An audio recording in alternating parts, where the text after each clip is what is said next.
Tu es encore rentré tard, dit Inès en essayant de paraître calme. Ouais, beaucoup de travail, répondit Marc en retirant sa veste. Elle le fixa, cherchant dans ses yeux une vérité qui ne venait pas. Depuis quelques semaines, il évitait les conversations, passait plus de temps dehors, et son téléphone vibrait souvent, écran tourné vers lui. Au début, Inès avait cru à une période de stress, mais ce silence, ses regards fuyants, ses demi-sourires, quelque chose clochait.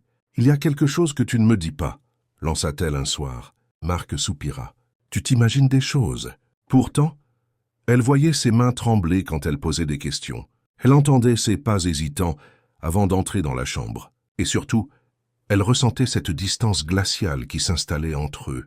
Un après-midi, en rangeant le salon, elle trouva une enveloppe glissée sous un livre.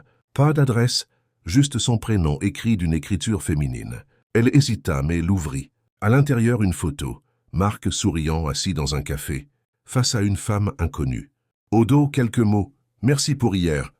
Le cœur battant, Inès attendit qu'il rentre. « Qui est-elle » demanda-t-elle en posant la photo sur la table. Marc blêmit. « Ce n'est pas ce que tu crois. »« Alors explique-moi. » Il resta silencieux de longues secondes, puis murmura. « C'est ma sœur. » Inès écarquilla les yeux. « Ta sœur ? Mais tu m'as toujours dit que tu étais fils unique. » Marc s'assit, le visage grave. « C'est compliqué.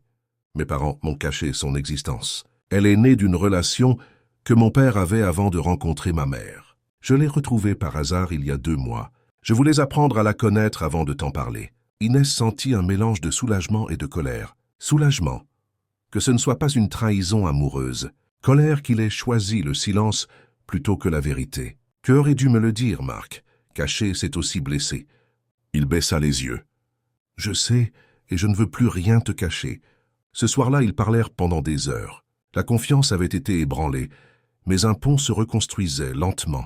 Inès comprit que parfois, ce que l'on croit être une trahison cache en réalité une vérité plus complexe, mais que le silence, lui, peut tout détruire.